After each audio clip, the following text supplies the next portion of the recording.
With World of Warcraft Classic coming around the corner, I thought I'd do a video on retail WoW again, this time talking about something positive for a change. In this video, I'd like to mention 3 things I really like about the current iteration of the game.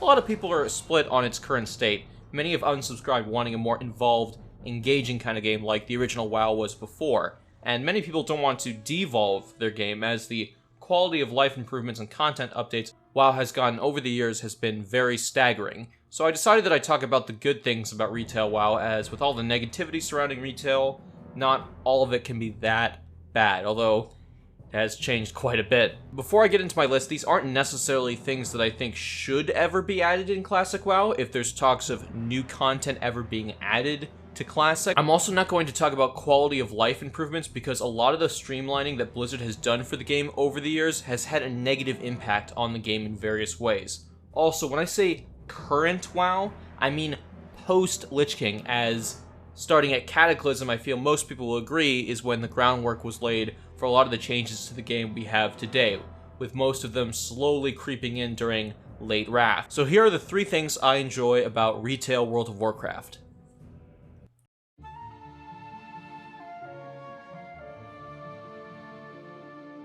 When it comes to legacy content, WoW has always struggled with expansion content that never gets used again. Imagine building this massive world with all these dungeons, quests, raids, story, and they're only used for like 2 years, primarily. For a while, Blizzard never really had a reason for people to explore old content.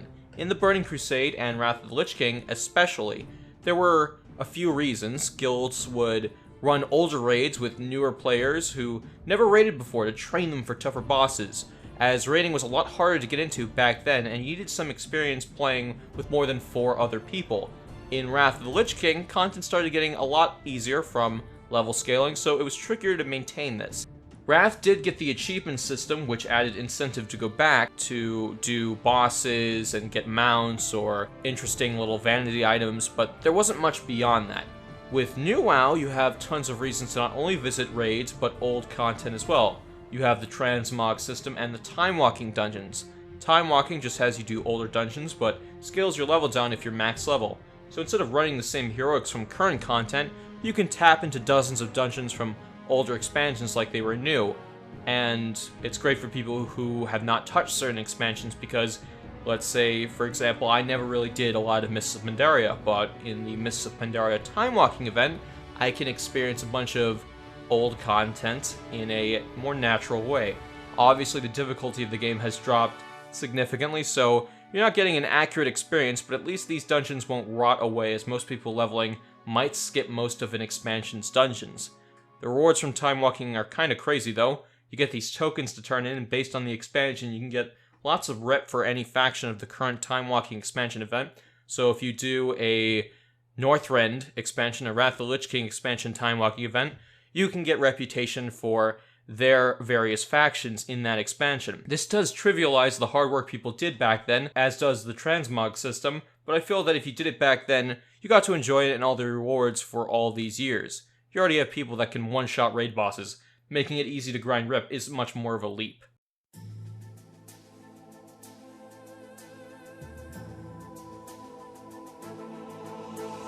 Speaking of transmogs, the other thing I like about retail WoW in its current form is the side content and collectathon aspect. Now, this is going to be a controversial topic, because I've noticed that lots of people who love and do the side content I know are the same people who don't like the gameplay loop of Classic. Collecting mounts, achievements, and pets is fairly easy, it's just time consuming.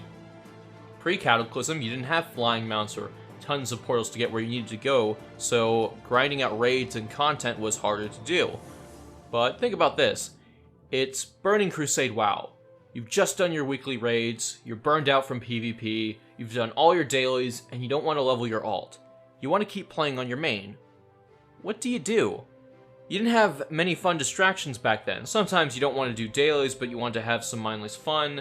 The collecting aspect added to the game, as well as the various improvements to the WoW holidays, really helped the game. In Wrath of the Lich King, we got the calendar, which let us see what events were coming up. But most of the time it was barren.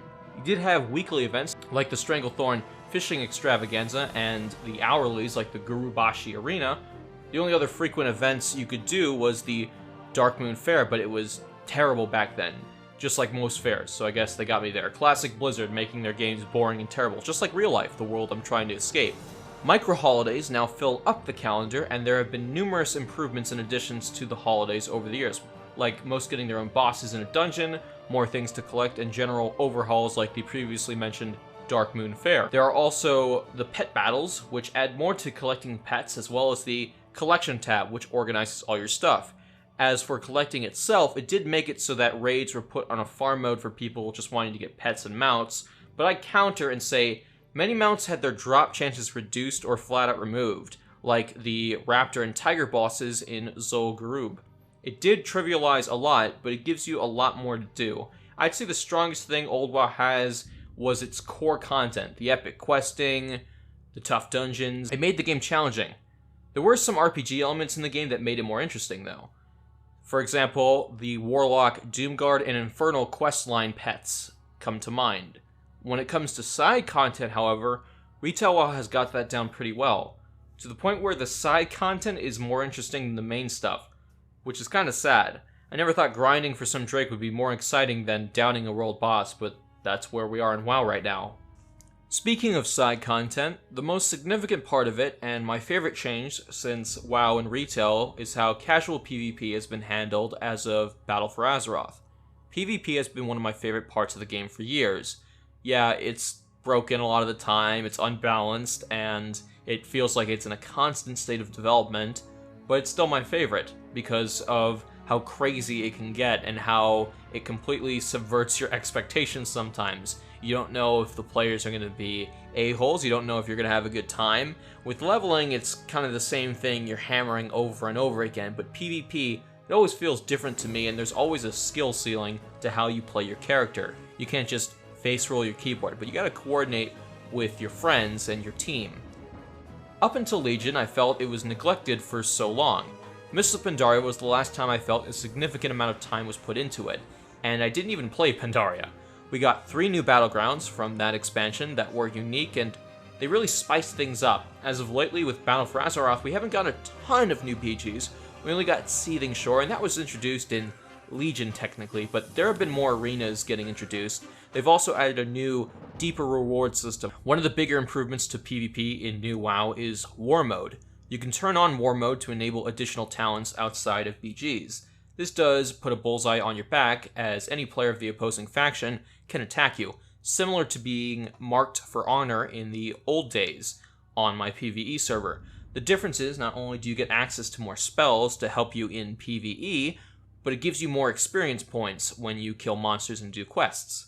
It's a step in the right direction, and enabling it has led to some pretty interesting moments. It's also nice to see some of those abilities again, as some of these abilities that you get when you toggle on War Mode from PvP are spells all the way back from vanilla. Spells and abilities that I haven't used in years. It's kind of nostalgic to see them back. Things like Demon Armor for the Warlock. We're not even done yet, as I want to talk about the battleground changes. Since Legion, they've introduced Brawls, which are essentially battlegrounds with a twist. Sometimes, Warsong Gulch can have more than one flag, sometimes Arathi Basin is stuck in a blizzard and visibility is reduced. There's also the recent graphical overhauls to those battlegrounds, Arathi Basin and Warsong Gulch. My favorite addition to the PvP system is the Epic Battleground queue. Before, a lot of Horde players had Alterac Valley and Isle of Conquest disabled by default when you could blacklist battlegrounds. These were the only 2 40-person battlegrounds in the game, and I really liked them. Horde players did this because Alliance had some advantages in those BGs, and every BG was thrown into one random pool. With the larger battlegrounds added to their own pool with their own daily rewards, as well as Wintergrasp getting re-added to the game, a battleground that I loved during Lich King, more people are queuing for epics. Strand of the Ancients might have been removed, but the number of improvements added to the battlegrounds over the years, the last 2 or so years, has been amazing. I've been doing the same battlegrounds for so long that they start to get stale when you do them for the 1000th time. So when they go back and pretty them up, or let me queue quickly for uncommon ones, or add new and old ones back in the game, and give me old spells to play around with, it's really exciting. Of all the things New WoW has screwed up, I feel PvP has been getting more fleshed out. It's the reason I keep coming back to Retail, and I feel that PvP is at its best iteration. I do miss Strand of the Ancients, city raids, and world battlegrounds, as well as world PvP in general. War mode is a nice distraction, and it does add a little bit to recapturing things like South Shore versus Tar Mill, but it's not as crazy as it once was. WoW has become a game of fun distractions now that the core content has been gutted, at least for me. As for my thoughts on Classic, it was never a perfect game, no game is, but that core content loop was always appealing to me, something a lot more challenging than what's currently in retail, which is why I feel all this side stuff is the high point of WoW currently. It's kinda sad, but I don't think the game is terrible. I just stick to what I've liked and see how they've improved it with each expansion. And I imagine that's how a lot of people have been doing it. They've just been sticking to what works, and when it doesn't anymore, they unsubscribe. Anyway guys, thank you so much for watching. I'll see you next time. I'm out.